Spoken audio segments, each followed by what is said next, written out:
नमस्कार, आदाब, सत श्री अकाल, जय भीम, जोहार। मेरा नाम है नवीन कुमार।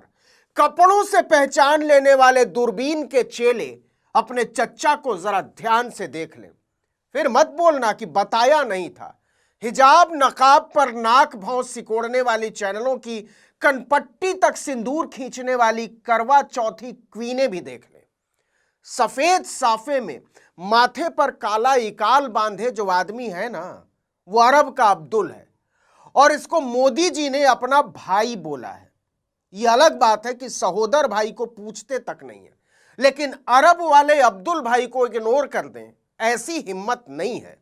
आपको विश्वास नहीं हो रहा होगा, लेकिन यह सच है। संयुक्त अरब अमीरात के राष्ट्रपति को मोदी महान ने प्रोटोकॉल तोड़कर रिसीव किया और कहा कि अपने भाई को लेने एयरपोर्ट आया हूं। देखिए, इस पर हंसिएगा मत।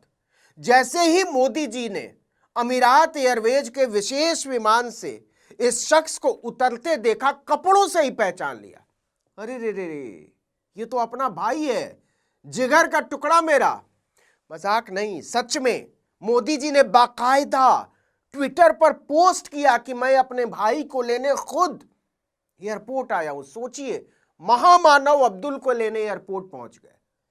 देखिए, यूएई के राष्ट्रपति शेख मोहम्मद बिन जायद अल नाहयान 19 जनवरी को शाम 4:30 बजे भारत पहुंचे। पीएम मोदी ने प्रोटोकॉल तोड़कर उन्हें दिल्ली के पालम हवाई अड्डे पर रिसीव किया। कमाल की बात तो यह है कि शेख मोहम्मद बिन जायद को केवल 90 मिनट के लिए भारत में रुकना था। जी हां, सिर्फ 90 मिनट, यानी 1.5 घंटे के लिए। 4:30 बजे वो विमान से बाहर निकले और 6 बजे उनकी रवानगी थी। और इस 90 मिनट की मुलाकात के लिए मोदी ने 100 मिनट यात्रा और इंतजार पर खर्च कर दिए।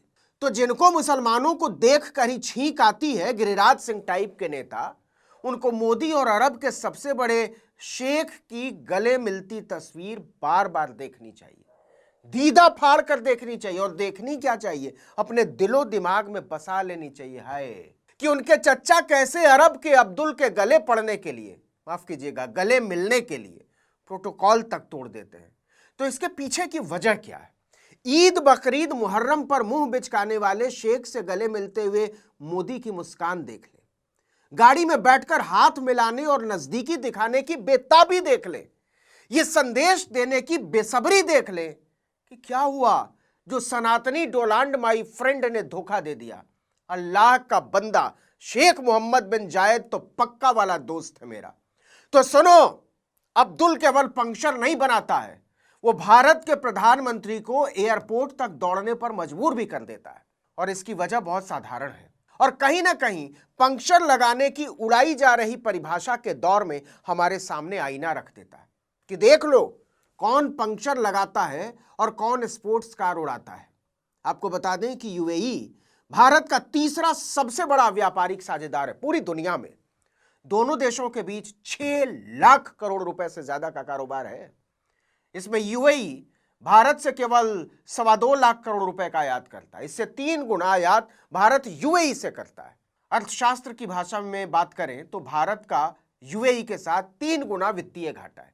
यानी भारत यूएई को 1 रुपए का सामान निर्यात करता है और 3 रुपए का सामान उससे खरीदता है। भारत यूएई को petroleum product, metal, stone, gems and jewellery, minerals, food item जैसे अनाज, चीनी, फल और सब्जियां, चाय, मांस और sea food, textile, engineering, machinery product और केमिकल्स एक्सपोर्ट करता है। वहीं यूएई भारत को कच्चा तेल, पेट्रोलियम प्रोडक्ट, सोना, चांदी, मशीनरी, इंजीनियरिंग उपकरण और उनके पुर्जे निर्यात करता है। मोदी ऐसे ही भागे भागे अरब के अब्दुल के बेटे से मिलने एयरपोर्ट नहीं पहुंच गए, वो भी तब जब उनका पूरा दौरा ही केवल 90 मिनट का था।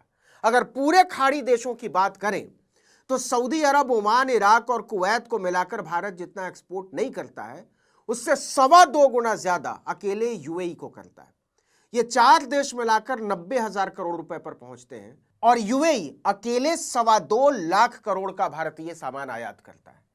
मतलब आज अगर यूएई के अब्दुल चाह ले कि भारत का भट्ठा बैठा देना है तो ऐसा करने में वो सक्षम है और इसमें बहुत ज्यादा समय भी नहीं लगेगा। मोदी के दोस्त डोनाल्ड ट्रंप ने जो नाच नचा रखा है वो किसी से छिपा नहीं है। ऐसे में मोदी की मजबूरी है कि वो अरब के अब्दुल को सलाम ठोकते रहे, ट्रंप के शब्दों में उन्हें खुश करते रहे। प्रधानमंत्री नरेंद्र मोदी के बाद विदेश मंत्रालय ने भी अरब के अब्दुल को खुश करते हुए शेख साहब के दौरे की पूरी जानकारी तफसील से दी, विस्तार से। मंत्रालय ने बताया कि दोनों देशों के बीच लंबे समय से ऊर्जा आपूर्ति को लेकर मजबूत साझेदारी है, करनी ही पड़ेगी, तेल मंगाते हैं वहां से। साथ ही लोकल करेंसी सेटलमेंट सिस्टम और द्विपक्षीय व्यापार समझौते ने भी आर्थिक रिश्तों को और मजबूती दी है। आगे फरमाया कि यह दौरा Bharat UAE comprehensive strategic partnership को और आगे बढ़ाने तथा आपसी हितों से जुड़े क्षेत्रीय और वैश्विक मुद्दों पर सहयोग के नए रास्ते खोलने का अवसर देगा। इंदिरा गांधी के दौर पर वल्लाह खुशी जताते हुए मोदी के विदेश मंत्रालय ने इतिहास की भी याद दिलाई। फरमाया कि भारत और यूएई के बीच 1972 में राजनयिक संबंध स्थापित हुए थे। गनीमत इंदिरा गांधी को इसके लिए गाली नहीं दी। दोनों देश संयुक्त राष्ट्र, ब्रिक्स, I2U2 और UFI जैसे बहुपक्षीय मंचों पर भी नजदीकी सहयोग के साथ काम करते हैं। अब एक बार फिर से अरब के अब्दुल से गले मिलते प्रधानमंत्री नरेंद्र मोदी की तस्वीर को ध्यान से देखिए और दूसरी तरफ मोदी एंड कंपनी के बयान याद कीजिए। बटेंगे तो कटेंगे, 80-20, अब्बा जान और तो और। ये भी सुन लीजिए। ये संपत्ति इकट्ठी करके किसको बांटेंगे? जिनके ज्यादा बच्चे हैं उनको बांटेंगे। घुसपैठियों को बांटेंगे। क्या आपकी मेहनत की कमाई का पैसा घुसपैठियों को दिया जाएगा? यह सड़क छाप सोच और उससे ज्यादा सड़क छाप भाषा इस देश के प्रधानमंत्री की है। शर्म आती है। और किसके बारे में? भारत के अब्दुल, फातिमा, मुंतशिर, रजिया, राबिया के बारे में।